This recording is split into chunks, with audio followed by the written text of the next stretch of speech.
Assalamualaikum warahmatullahi wabarakatuh. Selamat pagi anak-anak. Pada pertemuan kali ini kita akan belajar tentang indahnya ketetapan Allah Subhanahu wa taala.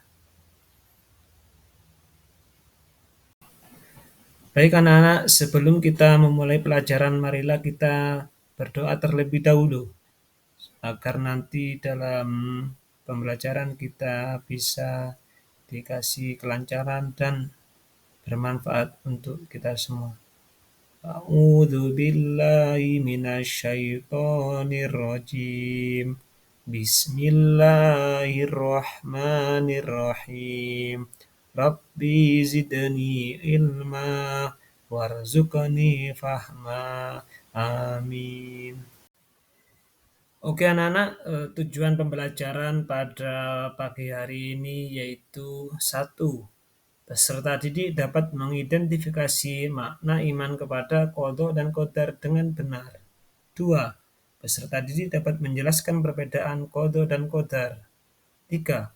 Peserta didik dapat menjelaskan jenis-jenis takdir dan contohnya. Tahukah kalian apa yang dimaksud makna iman kepada qadha dan qadar? Dan mengapa kita harus beriman kepada qadha dan qadar? Serta apa saja jenis-jenis takdir yang kalian ketahui? Ada yang tahu? Nah, untuk lebih jelasnya kita akan bahas setelah ini. Beriman kepada qadha dan qadar. Nah, anak-anak, qadha dan qadar merupakan rukun iman keenam atau yang terakhir. Kita tahu bahwa iman berarti percaya atau yakin. Lalu apakah itu qadha dan qadar? Ada yang bisa jawab? Nah, sekarang kita akan membahas tentang qadha dan qadar. Yang pertama, qadha menurut bahasa berarti hukum, ketentuan, ketetapan, kehendak, pemberitahuan, dan penciptaan. Nah, sedangkan menurut istilah qadha merupakan keputusan atau ketetapan Allah Subhanahu wa taala yang telah ditetapkan terhadap makhluknya sejak awal. Qadha disebut juga dengan sunnatullah atau ketetapan Allah. Oleh karena itu, sudah menjadi ketetapan Allah sejak awal, keputusan ini tidak bisa diubah oleh manusia. Misalnya, mengenai kapan kita lahir, bagaimana nasib kita di masa depan, dan lain sebagainya. Meski demikian, kita diperintahkan oleh Allah Subhanahu wa taala untuk selalu berusaha dan berdoa agar takdir baik selalu mengiringi kehidupan kita.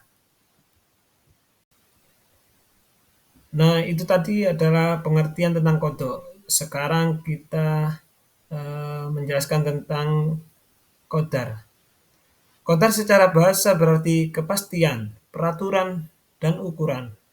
Sedangkan menurut istilah, qadar merupakan perwujudan dari qadha atau ketetapan Allah Subhanahu wa taala yang telah terjadi pada makhluk dalam qadar tertentu sesuai dengan kehendaknya. Jadi, jika qadha merupakan ketentuan atau ketetapan Allah sebelum makhluk tersebut ada, maka qadar merupakan ketentuan atau ketetapan Allah Subhanahu wa taala yang sudah nyata terjadi. Misalnya, peristiwa kematian, jenis kelamin laki-laki atau perempuan, kaya dan miskin, kesuksesan, dan lain sebagainya. Nah, sedangkan qadar sering disebut dengan istilah takdir. Nah, anak-anak, takdir dibedakan menjadi dua, yaitu satu, takdir mubrom dan takdir mu'alaq. Agar lebih memahami mengenai perbedaan keduanya, berikut penjelasan mengenai takdir mubrom dan takdir mu'alaq. 1. Pengertian takdir mubrom.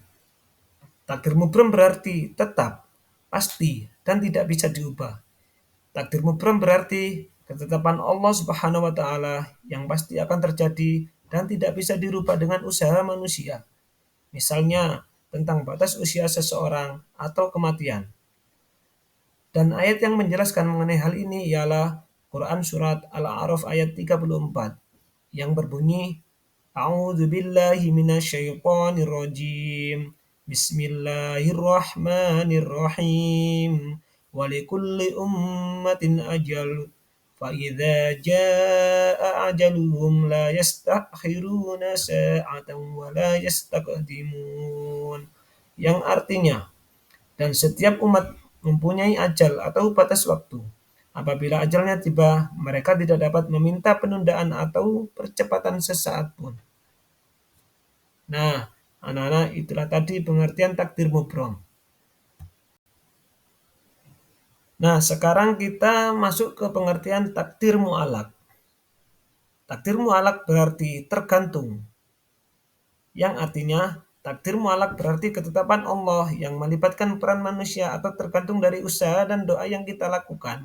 Misalnya, kita akan mendapatkan nilai bagus apabila belajar dengan tekun. Kita akan mendapatkan rezeki lebih dengan giat bekerja. Dan kita hidup sehat apabila disiplin menjaga kesehatan badan hingga kebersihan lingkungan dan lain sebagainya.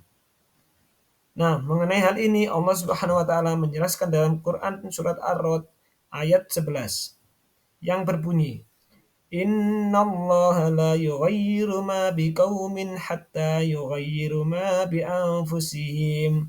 Yang artinya, sesungguhnya Allah tidak akan mengubah keadaan suatu kaum sebelum mereka mengubah keadaan diri mereka sendiri. Nah, anak-anak, itulah tadi pengertian takdir mu'alak. Baik anak-anak, itulah tadi materi tentang pengertian qada dan qadar Allah serta jenis-jenis takdir yang bisa kita ketahui, yaitu yang pertama tadi adalah takdir mubram dan takdir mu'alak. Baik anak-anak, itulah yang bisa Pak Guru sampaikan. Semoga apa yang kami sampaikan tadi bisa bermanfaat untuk kita semua. Mari kita bersama-sama membaca hamdalah. Alhamdulillahirabbil alamin. Terima kasih. Wassalamualaikum warahmatullahi wabarakatuh.